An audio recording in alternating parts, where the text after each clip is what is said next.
నమస్తే. అయితే ఈ వీడియోలో ఏందంటే మీరు ఖచ్చితంగా పత్తి పెట్టడానికి ముందైతే ఈ ఒక్క వీడియో అయితే చూడండనమాట. సో ఈ వీడియోలో ఖచ్చితంగా మీకు మంచి ఇన్ఫర్మేషన్ అయితే ఉంటది. ఖచ్చితంగా మీరు చివరి దాకా చూడడానికైతే ప్రయత్నించండి. సో ఫస్ట్ ఆఫ్ ఆల్ ఏందంటే చాలామంది రైతులు ఏందంటే వర్షాలు పడతాయి అంటే రేపు పడతాయి అంటే ఇలా పెట్టేటట్టయితే ఉంటారనమాట. అంటే దీన్ని వచ్చేసి మనము పొడి దుక్కిలో పత్తి విత్తనాలు పెట్టడం అంటారనమాట. సో ఇది ఎంతవరకు రైటు అనేది తెలుసుకుందాము. ఆ తర్వాత మీరు పత్తి పెట్టేటప్పుడు కలుపు మందులు ఎలాంటి కలుపు మందులు కొట్టుకోవాలి, పత్తి పెట్టిన 20 రోజుల దాకా ఎలాంటి కలుపు మందులు కొట్టుకోవాలనే పూర్తి సమాచారం మనమైతే ఈ వీడియోలో అయితే తెలుసుకుందాం అనమాట. సో ఫస్ట్ ఆఫ్ ఆల్ అయితే మనకు ముఖ్యంగా చూసుకున్నట్లయితే ఈ పొడి దుక్కిలో పత్తి పెట్టడం సరైన పద్ధతి అవునా కాదా అని మనం చూసి రైతులు వాతావరణం శాఖ యొక్క ఇన్ఫర్మేషన్ తీసుకున్న తర్వాత పత్తి అయితే పొడి దుక్కిలో పెడతారు. అంటే ఒక 2 రోజుల్లో పడుతుంది, రేపు పడుతుంది అని చెప్పేసి వాతావరణ శాఖ చెప్పినట్లయితే చాలామంది రైతులు ఏంటంటే ఈరోజు పత్తి పెట్టేస్తే తొందర అయిపోతుందని చెప్పేసి వర్షం పడితే అదే మొలుస్తుంది అని చెప్పేసి పెడతా ఉంటారు. అయితే కొన్ని సందర్భాలు ఇది సక్సెస్ అవ్వచ్చు, సక్సెస్ కాకపోవచ్చు. అదే మనం ఈరోజు పత్తి పెడితే రేపు ఎల్లుండిగిన వర్షం మంచిగా పడ్డది అనుకోండి, అప్పుడు మంచిగా మొలుస్తాయి. అదే ఒకవేళ కొద్దిగా పడి అటే పోయింది అనుకోండి, కొద్దిగా మామూలుగా నాని వర్షం పడింది అనుకోండి, అక్కడ మనము సక్సెస్ కాదన్నమాట. ఆ విత్తనాలు అయితే మొలవన్నమాట. ఎందుకంటే అవి ఉబ్బిపోయి కొద్దిగా వర్షం పడితే ఏమవుతుందంటే కొద్దిగా ఉబ్బిపోయి ఆ తర్వాత మనకు మురిగిపోయి మొలకైతే రాదనమాట. కాబట్టి ఖచ్చితమైన సమాచారం ఉంటే ఖచ్చితంగా మంచి వర్షం పడుతుంది, 2 డేస్లో పడుతుంది, 3 డేస్లో పడుతుంది. అయితే మనము పొడి దుక్కులు వేసినప్పుడు ఖచ్చితంగా మీకు అది వారం 10 రోజులైనా ఖరాబ్ కాదు. కానీ దానికి కొద్దిగా తగిలినందుకు అది ఖరాబానికి ఆస్కారం అయితే ఉంటుంది. కాబట్టి పొడి దుక్కులు వేస్తే ఎలాంటి తేమ లేనప్పుడు అయితే మీరైతే వేయండి. వర్షము 10 రోజులకు వచ్చినా కూడా అక్కడ మొలక రావడానికి ఆస్కారం అయితే ఉంటుంది.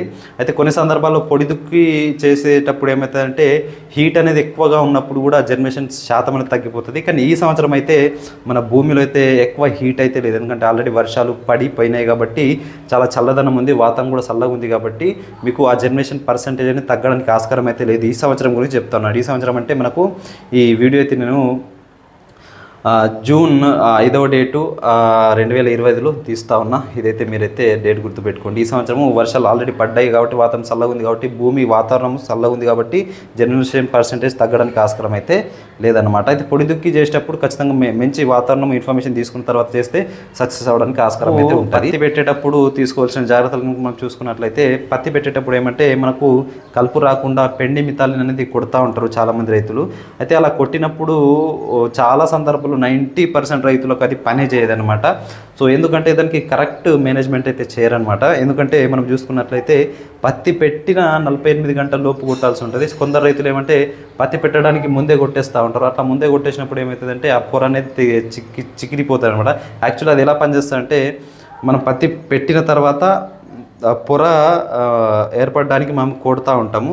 సో అదే కాబట్టి పొర ఏర్పడిన తర్వాత మనం దాని మీద గుంటుగా కొట్టడం కానీ దాని మీద నడవడం కానీ చేస్తే అది పనిచేయదనమాట.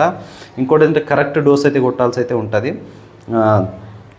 ఎకరానికి 200 లీటర్ల నీటికి 1 లీటరు పెండి మితాలిని తీసుకొని, అంటే 800 నుంచి 1 లీటర్ వరకు పెండి మితాలిని తీసుకొని పత్తి పెట్టిన 20 అంటే ఒక 2 రోజుల వరకు 48 అవర్స్ లోపు మీరైతే ఈ స్ప్రేయింగ్ అయితే చేసుకోవచ్చు. స్ప్రేయింగే చేయాలి. చాలామంది రైతులు యూరియా లగిన చల్లి చేస్తారు కానీ సరిగ్గా అయితే పనిచేయదు. స్ప్రేయింగ్ చేస్తే మంచిగా లేయర్ ఏర్పడడానికి ఆస్కారం అయితే ఉంటుంది. కాబట్టి ఖచ్చితంగా అలా అయితే చేయండి అనమాట.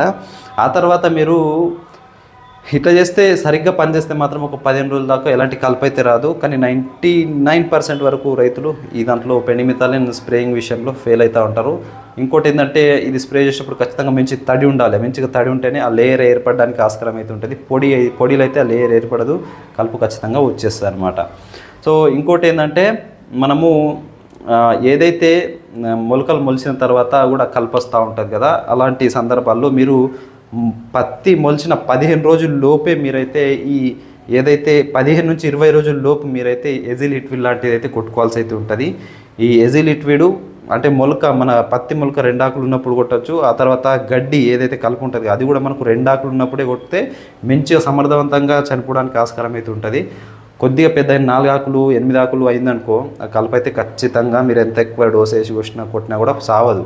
కాబట్టి ఖచ్చితంగా కలుపు అనేది 2 ఆకులు ఉన్నప్పుడు అయితే మీరైతే కొడితే బాగుంటుంది.